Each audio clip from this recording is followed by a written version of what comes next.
Om Swastiastu. Yang terhormat dosen kami, pengampu mata kuliah pengantar Weda, Ibu Dr. DRA Niwayan Murniti MAG.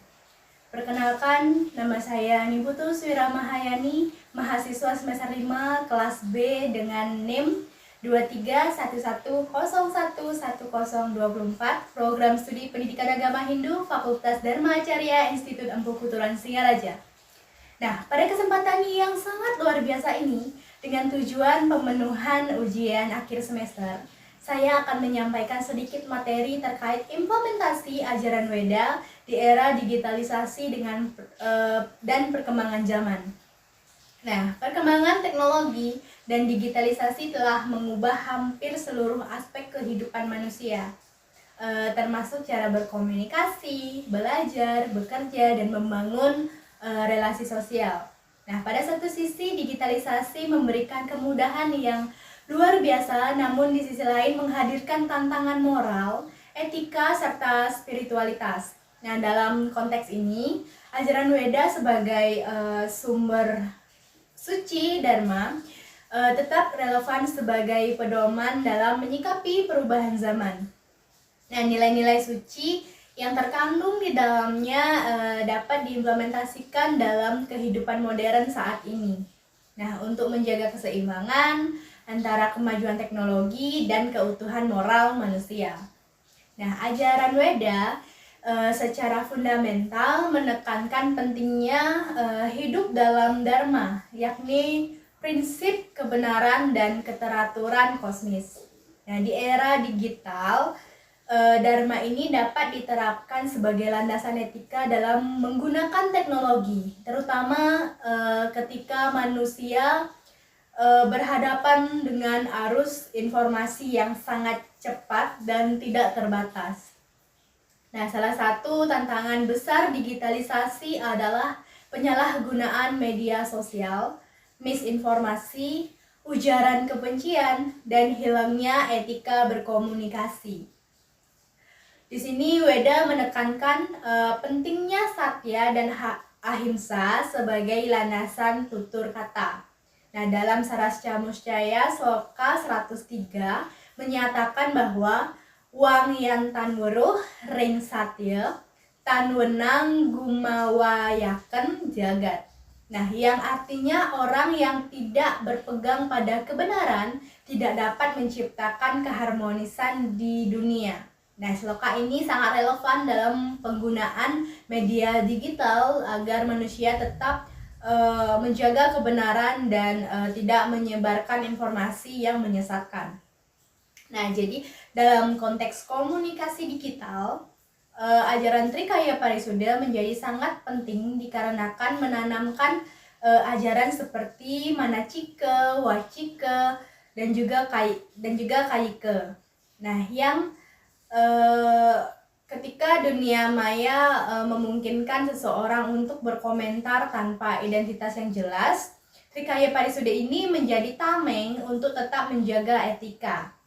Dalam Niti Sastra, Sloka 5 juga menegaskan wacana maduram yuktam swargam nayati niscitam, yang memiliki arti perkataan yang manis dan benar akan membawa seseorang menuju kebahagiaan surgawi. Nah, dengan demikian, setiap aktivitas digital harus dipandu oleh kesopanan dan juga kebenaran. Nah, ajaran Weda juga menekankan swadhyaya atau belajar mandiri. Nah, digitalisasi menyediakan akses pembelajaran tanpa batas seperti e-book, kelas daring, dan sumber pengetahuan global. Namun, penggunaan fasilitas ini harus dilakukan secara bijak. Nah, dalam Taittiriya Upanishad menyebutkan swadhyayan ma pramadaha, yang bisa kita terjemahkan yakni jangan pernah lengah dalam belajar. Nah, makna ini menegaskan bahwa teknologi harus menjadi alat untuk mempermudah swadhyaya atau kemandirian tersebut, bukan untuk menghambat fokus dan juga kedisiplinan. Nah, di sisi spiritual, digitalisasi membuka ruang baru bagi umat Hindu untuk melakukan dharma wacana, pembelajaran sastra suci, serta mengikuti upacara keagamaan secara daring. Nah, namun praktik digital spiritual ini tetap harus dilakukan dengan penuh ketulusan. Weda mengajarkan bahwa bakti bukan terletak pada bentuk fisik, tetapi pada kesungguhan hati. Nah, Patram Puspam Phalam Toyam disebutkan dalam Bhagavad Gita Adhyaya 9 Sloka 26 yang menegaskan bahwa persembahan sekecil apapun jika dilakukan dengan ketulusan akan diterima oleh Tuhan. Nah, selain aspek etika dan spiritualitas, digitalisasi juga menuntut manusia untuk tetap menjaga penguasaan diri. Kecepatan informasi yang sering membuat manusia impulsif, mudah marah, iri, atau terprovokasi. Nah, dalam kitab Manusmriti mengingatkan pentingnya pengendalian diri, yakni Atmanaha Pratikulani Paresam na Samacaret. Jadi, janganlah berbuat kepada orang lain hal yang tidak engkau inginkan dilakukan kepadamu. Nah, ini tercantum dalam Manusmriti Adhyaya 6 Sloka 92. Nah, jadi dalam konteks digital, sloka ini menjadi pedoman untuk menghargai privasi data dan juga perasaan orang lain. Ajaran Weda juga memberikan panduan dalam memanfaatkan teknologi sebagai sarana atau pelayanan.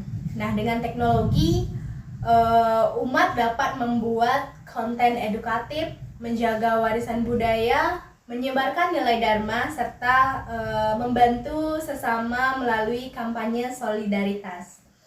Nah, sebagaimana ditegaskan dalam Rig Weda, yakni Paropakaraha Punyayaya. Nah, berbuat untuk sesama adalah kebajikan.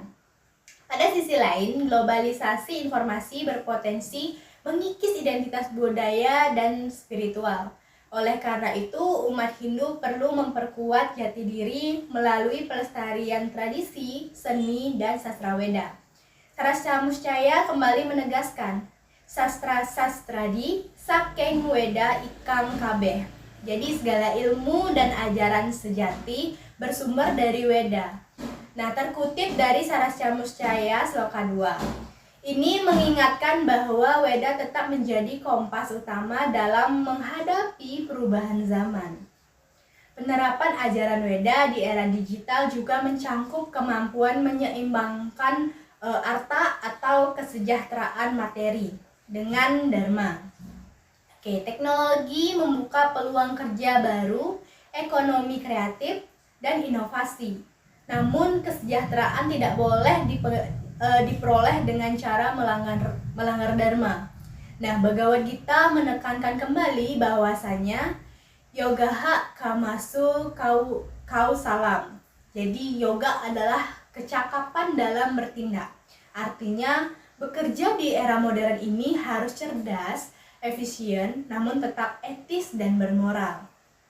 Akhirnya, implementasi ajaran Weda di era digital ini bukan hanya tentang adaptasi, tetapi tentang transformasi diri.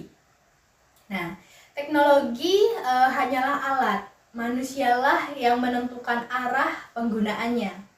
Dengan menjadikan Dharma sebagai kompas, Trikaya Parisuddha sebagai etika interaksi, serta sloka-sloka suci sebagai pedoman batin umat Hindu dapat hidup selaras antara kemajuan teknologi dan kesucian moral. Nah, ajaran Weda tidak pernah ketinggalan zaman.